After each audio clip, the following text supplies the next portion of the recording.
Sauvagement tuée avec ses amis à l'âge de 26 ans et enceinte de 8 mois, Sharon Tate repose au Holy Cross Cemetery de Culver en Californie depuis 1969.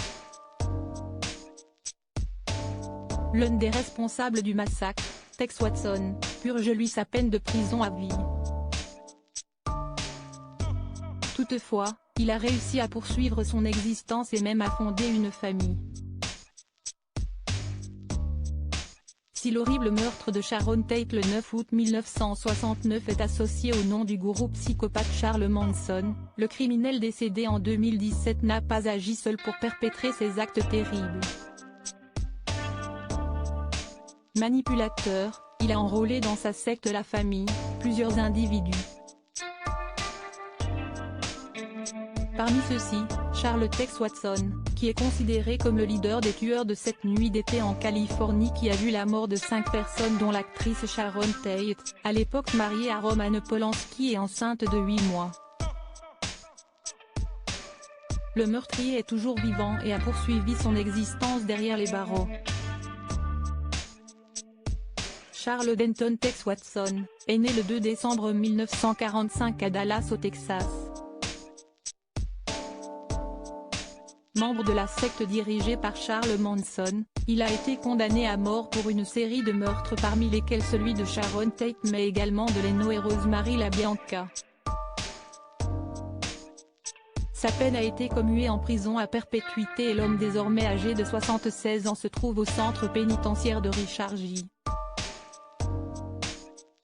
Donovan à San Diego en Californie.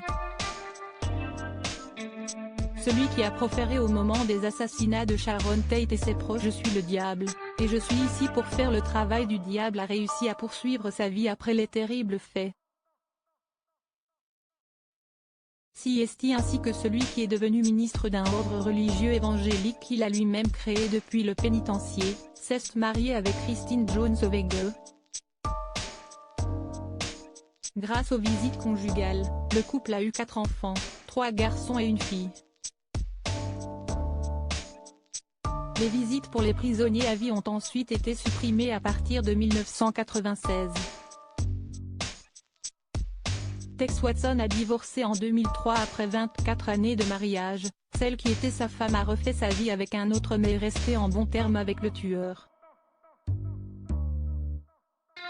Sur le site internet de son mouvement religieux, Abudin Glove, il explique avoir de profonds regrets pour ses agissements passés auprès de Manson et affirme œuvrer désormais pour la parole divine.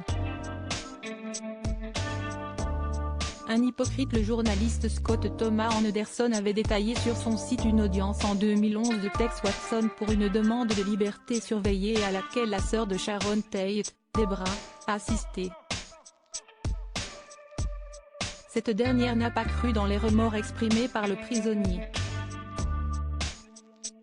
Selon elle, ces crimes ont entraîné la mort de leur mère, notamment lorsqu'il a écrit à la famille Tate que le fait qu'elle ne lui ait pas pardonné l'a tué. Ça, et le fait qu'il n'ait jamais apporté d'informations aux autorités pour les autres crimes dont il a eu connaissance fait qu'il est un détenu hypocrite, qui ne peut prétendre à la liberté conditionnelle, a-t-elle déclaré lors de l'audience.